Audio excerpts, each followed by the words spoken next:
छठ तो घाट पर ही मनेगी। जब कुछ भी कर ले अरविंद केजरीवाल, वो इसलिए कर रही है, उसे लग रहा है कि डूबते को तिनके का सहारा शायद मिल जाए। एमसीडी में भारतीय जनता पार्टी जा रही है। नमस्कार, आप देख रहे हैं दिल्ली तक। मैं हूं आपके साथ अनुराधा तंवर। छठ पूजा में तकरीबन अभी 1 महीने का वक्त बाकी है, लेकिन देश की राजधानी दिल्ली में छठ पूजा को लेकर जो सियासी संग्राम मचा है वो थमने का नाम नहीं ले रहा है। दिल्ली सरकार के खिलाफ लगातार भारतीय जनता पार्टी मोर्चा खोल रही है। डीडीएमए की जो गाइडलाइंस थी उसमें कहा गया था कि छठ पूजा किसी भी सार्वजनिक स्थल पर और नदी के किनारे घाट पर नहीं मनाई जा सकेगी कोविड प्रोटोकॉल के चलते, और इन्हीं गाइडलाइंस के चलते बीजेपी लगातार दिल्ली सरकार को घेर रही है। आपको बता दें कि 12 अक्टूबर को बीजेपी की दिल्ली इकाई ने दिल्ली के मुख्यमंत्री अरविंद केजरीवाल के घर के बाहर प्रोटेस्ट किया था, और इसी प्रोटेस्ट में बीजेपी सांसद मनोज तिवारी इंजर्ड भी हो गए थे। लगातार बीजेपी की ओर से ये मांग उठाई जा रही है कि जो तमाम पाबंदियां लगाई गई हैं छठ पर्व को लेकर वो हटा ली जाएं। इसके बाद आपको बता दें कि दिल्ली के उप मुख्यमंत्री मनीष सिसोदिया ने चिट्ठी लिखी थी केंद्रीय स्वास्थ्य मंत्री को, और ये कहा था कि आप तय करें एक्सपर्ट से बातचीत करके कि छठ पर्व किस तरह से मनाया जाएगा, आप दिशा निर्देश जो हैं वो जारी करें। लेकिन उसके बाद केंद्रीय सरकार की ओर से भी जवाब आया है, और ये जिम्मेदारी जो है वो राज्य सरकारों पर छोड़ दी है कि आप अपने तरीके से छठ पर्व मनाने के लिए दिशा निर्देश जारी करें।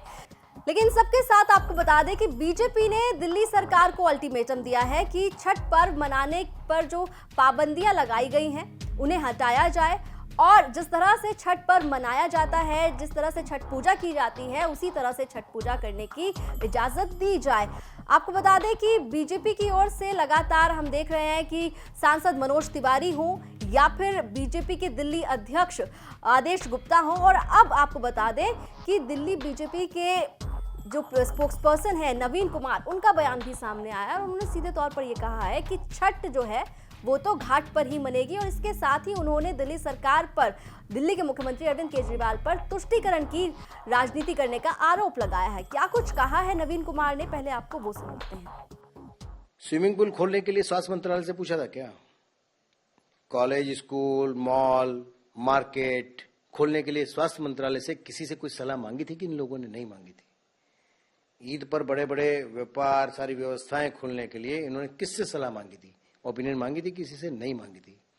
जब उन पर किसी से नहीं मांगी तो इस पर यह नाटक क्यों? अरविंद केजरीवाल ये सब करके उनकी सरकार हिंदू विरोधी अपनी छवि को नहीं बदल सकती। उन्होंने कोविड काल के अंदर जिस प्रकार से पूर्वांचल के लोगों को धकेल करके दिल्ली से बाहर फेंक दिया, गरीब लोगों को, बिहार के, उत्तर प्रदेश के लोगों को बाहर फेंक दिया, उसके बाद ये भी कहा कि 500 रुपए की टिकट लेते हैं, 5 लाख रुपए का फ्री में इलाज करा।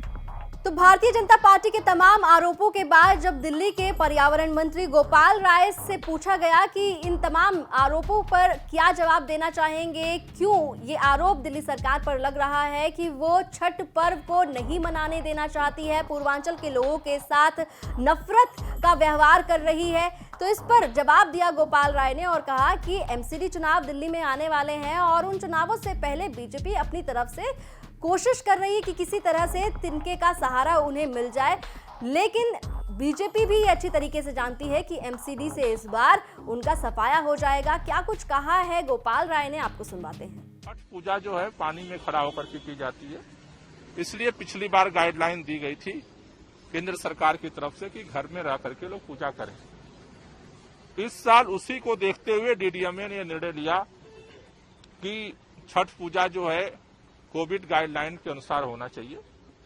लेकिन भारतीय जनता पार्टी ने जिस तरह से छठ पूजा को लेकर के राजनीति करने की कोशिश की, वो इस बात को दिखा रहा है कि कहीं न कहीं इसमें पूर्वांचलियों के सम्मान की चिंता भाजपा को न कभी थी न आज है। वो इसलिए कर रही है, उसे लग रहा है कि डूबते को तिनके का सहारा शायद मिल जाए। एमसीडी में भारतीय जनता पार्टी जा रही है, बुरी तरह से लोग उनके खिलाफ हैं। पूरा दिल्ली जिस तरह से कूड़ा कूड़ा हुआ है, पिछले 15 सालों में जिस तरह से पहाड़ कूड़े का भाजपा ने दिया है, आज दिल्ली बदलना चाहती है भारतीय जनता पार्टी की सरकार को।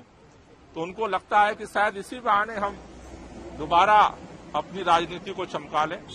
मुझे लगता है कि ये राजनीति का मसला नहीं है, ये हेल्थ का मसला है, स्वास्थ्य का मसला है। पूर्वांचल के लोगों के विकास की भी जिम्मेदारी आम आदमी पार्टी ने ली है, अरविंद केजरीवाल जी की सरकार ने ली है, और पूर्वांचल के लोगों के छठ पूजा पर्व को धूमधाम से मनाने का भी काम किया है। लेकिन पूर्वांचल के लोगों की जिंदगी को बचाने की भी जिम्मेदारी हमारी सरकार ने ली है। लेकिन ये सरकार पे नहीं, ये केंद्र सरकार की गाइडलाइन पे डिसाइड होगा, एक्सपर्ट्स की राय पे डिसाइड होगा।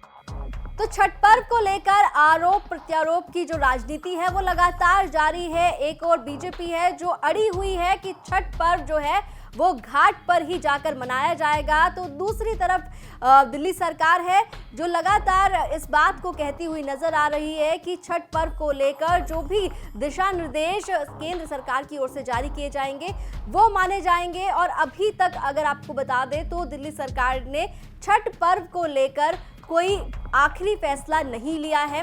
डीडीएमए की जो गाइडलाइंस हैं उसमें साफ तौर पर यह कहा गया है कि नदी के किनारे घाट पर छठ पर्व मनाने की इजाजत नहीं है। सार्वजनिक स्थलों पर मंदिर में जाकर छठ पर्व नहीं मनाया जा सकेगा। लेकिन अब देखना होगा जिस तरह से छठ पर्व को लेकर सियासी संग्राम मचा हुआ है उसके बाद क्या नया फैसला डीडीएमए का सामने आता है। दिल्ली एनसीआर से जुड़ी तमाम खबरों के लिए आप देखते रहिए दिल्ली तक।